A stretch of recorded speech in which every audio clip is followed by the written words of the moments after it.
No next is histoplasma. ठीक है, histoplasma में जो डिज़ीज़ है, फंगस है, वो हिस्टोप्लाज्मा कैप्सुलेटम है और डिज़ीज़ को हम हिस्टोप्लाज्मोसिस कहेंगे। इसका वेरी इंपॉर्टेंट फीचर जो है वो यीस्ट विद इन मैक्रोफेज है। मैक्रोफेजेस के अंदर यीस्ट प्रेजेंट होगी। इसके अलावा एक और इम्पॉर्टेंट फीचर भी ये है कि ये बर्ड्स या बैट की ड्रॉपिंग से ट्रांसमिट होती है। प्रॉपर्टीज़ क्या हैं इसकी? Similar to coccidioid, it is also a dimorphic fungus.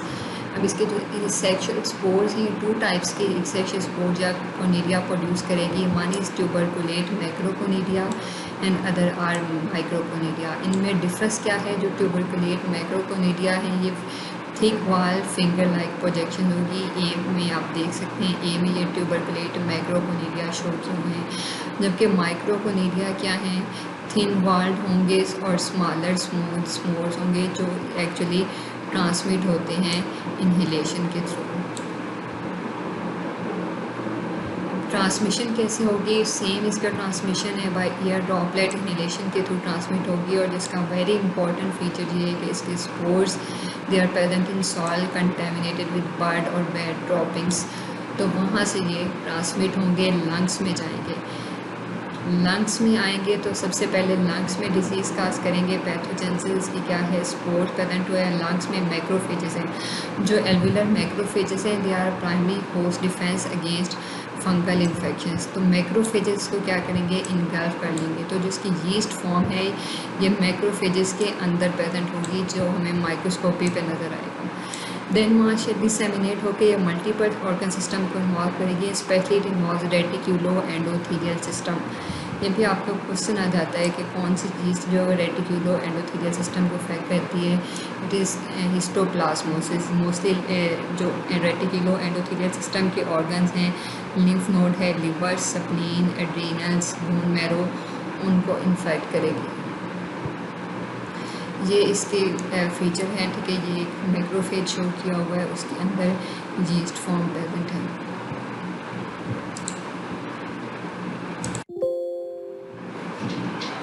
Organ system को इन्वॉल्व करेगी, मोस्टली लिवर और स्प्लीन को। वहाँ पे क्या होगा?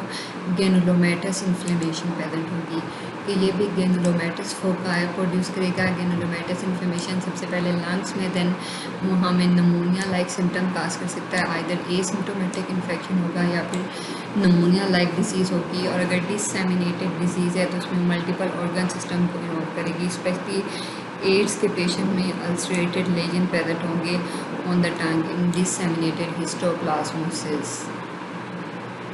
स्किन टेस्ट, इसके लिए भी हम स्किन टेस्ट यूज़ करेंगे। इसमें हम हिस्टोप्लाज्मिन यूज़ करेंगे एज एक्सट्रैक्ट। हिस्टोप्लाज्मिन एक्सट्रैक्ट को उसको इंट्राडर्मली इंजेक्ट करेंगे। Then 5 millimetre in duration measure करेंगे आफ्टर 2 to 3 वीक्स। अगर इतनी ड्यूरेशन है तो टेस्ट पॉजिटिव आ जाता है। अब इसमें फॉल्स पॉजिटिव और फॉल्स नेगेटिव रिजल्ट भी प्रेजेंट हो सकते हैं। तो इस ये क्लिनिकल डायग्नोसिस के लिए यूज़फुल नहीं है।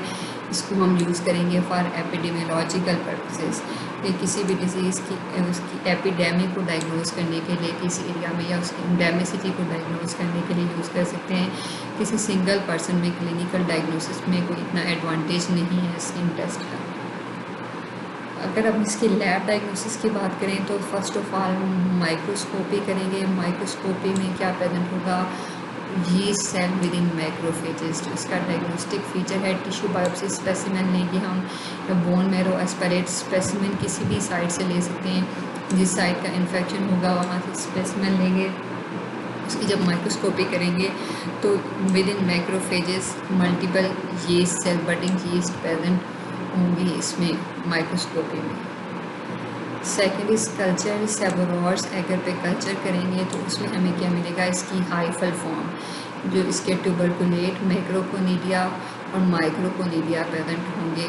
हाइफल फॉर्म प्रेजेंट होगी कल्चर के ऊपर। Next is DNA probe test और एलाइजा। डीएनए प्रोब टेस्ट और एलाइजा भी यूज़ कर सकते हैं हम डायग्नोसिस के लिए। उसके अलावा सिस्टेमिक माइकोसिस है तो इनकम सीरोलॉजिकल टेस्ट, इसमें complement fixation and immuno diffusion can be used. उसके अलावा जो इम्यूनो कंप्रोमाइज पेशेंट्स हैं लाइक एड्स के पेशेंट, उनमें एंटीजन इन यूरिन में एंटीजन प्रेजेंट होता है इसका, वो भी इसके डायग्नोसिस में यूज़फुल है। नो इसके अगर ट्रीटमेंट की बात करें तो सबसे पहले जो एसिम्प्टोमेटिक इन्फेक्शन हैं या माइल्ड इन्फेक्शन हैं उनमें कोई थेरेपी की ज़रूरत नहीं है, कोई ट्रीटमेंट नहीं देंगे उसमें। लेकिन अगर प्रोग्रेसिव लंग लेजन है, जस्ट लंग को इन्वॉल्व कर रहा है, वहाँ पे नमूनिया लाइक सिम्टम्स हैं, तो उसमें हम ओरल इट्राकोनाजोल देते हैं, एजोल ग्रुप ऑफ एंटीबायोटिक देंगे, ओरल इट्राकोनाजोल। जो डिससेमिनेटेड डिजीज़ है जिसमें मल्टीपल ऑर्गन सिस्टम को इन्वॉल्व करिए, उसमें हमारी ड्रग ऑफ चॉइस एम्फोटेरिसिन भी है। और अगर मेनिंजाइटिस हुआ है पेशेंट को हिस्टोप्लाज्मा की वजह से, तो मेनिंजाइटिस में देन हम मोस्टली फ्लूकोनाजोल देते हैं। It also belong to azole group of antibiotics. Prevention में कोई स्पेसिफिक मीन ऑफ प्रिवेंशन नहीं है except avoiding exposure to endemic areas. No, अब हम कॉक्सीडियोइड्स और हिस्टोप्लाज्मा से रिलेटेड कुछ क्वेश्चन डिस्कस कर लेते हैं। बाकी जो रिमेनिंग दो जनरा हैं वो हम नेक्स्ट लेक्चर में डिस्कस करेंगे। Number 1, a 30-year woman has a painless ulcer on her tongue. She is HIV antibody positive and a CD4 count of 25. Her serum is non-reactive for VDRL test. Biopsy of the lesion revealed yeast within macrophages. इसमें उसने देखें diagnostic point क्या है, आपने lesion की biopsy की, yeast within macrophages present था, immuno compromise patient है। VDRL उसने क्यों मेंशन किया है, सिफिलिस को रूल आउट करने के लिए, क्योंकि जो इम्यूनो कॉम्प्रोमाइज पेशेंट हैं उनमें मोस्ट कॉमनली पेनलेस लेजन जो है वो सिफिलिस का प्रेजेंट होता है। सो डायग्नोसिस इसमें हमारे पास क्या है, disseminated histoplasmosis caused by histoplasma कैप्सुलेटा।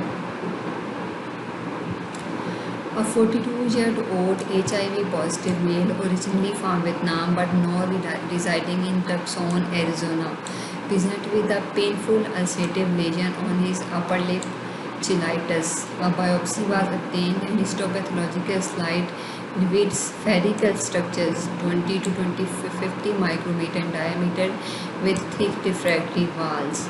What is the likely disease consistent with this finding? इसमें एक देखें उसने एक तो स्फेरिकल स्ट्रक्चर्स मेंशन किए हैं, थिक रिफ्रैक्टिव सेल वॉल जो कि स्फेर्यूल्स हम डिस्कस कर चुके हैं already.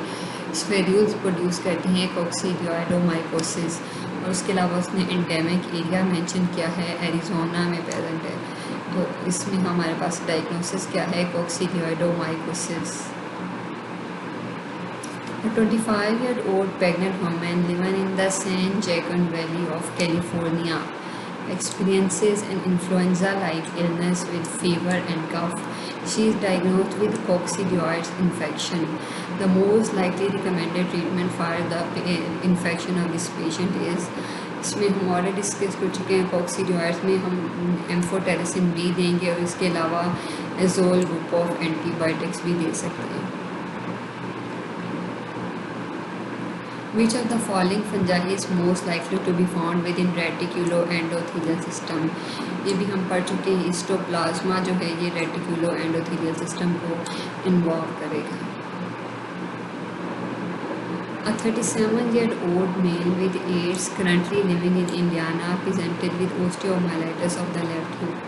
A needle biopsy of bone marrow was obtained and calcofluoroid smear revealed a variety of myelogenous cells, monocytes and macrophages containing numerous intracellular G cells that were elliptical and approximately 2.4 micrometer in diameter. What is the most likely diagnosis? उसमें भी इसने mention कर दिया macrophages के अंदर, एक तो इम्यूनोकॉम्प्रोमाइज patient है, दूसरा मैक्रोफेजेस के अंदर इंट्रासेलुलर जीस्ट प्रेजेंट है जो कि डायग्नोस्टिक फीचर है किसका, हिस्टोप्लाज्मोसिस का। A 50-year-old man newly employed by a commercial firm that supplies eggs and chicken to industry develops a flu-like syndrome with fever, chills, myalgias, headache and a non-productive cough. He is diagnosed with histoplasmosis. A positive tissue biopsy would show the presence of A. arthrospores, B. oval budding yeast cell inside macrophages, C. spherule containing endospores, D. tuberculate macroconidia, E. yeast cell hyphae and pseudohyphae, F. yeast cell with broad base bud. हम discuss कर चुके हैं histoplasmosis dimorphic के जो दो forms में exist करती है, in the form of Oval budding yeast inside macrophage और उसके अलावा ट्यूबरकुलेट मैक्रोकोनिडिया की फॉर्म में। लेकिन अगर हम टिश्यू स्पेसिमेन की बायोप्सी करेंगे तो उसमें हमें यीस्ट फॉर्म मिलेगी, जो मैक्रोकोनिडिया फॉर्म है ये सॉइल में प्रेजेंट होती है, ह्यूमन बॉडी में प्रेजेंट नहीं होगी। A normally healthy young man in Arizona was diagnosed with coccidioidomycosis. The most likely route of infection for the etiological agent is, में डिस्कस कर चुके हैं कैसे ट्रांसमिट होते हैं। जितने भी सिस्टेमिक माइकोसिस हैं they are transmitted through inhalation. Thank you. The next lecture में हम रिमेनिंग उनको डिस्कस करेंगे।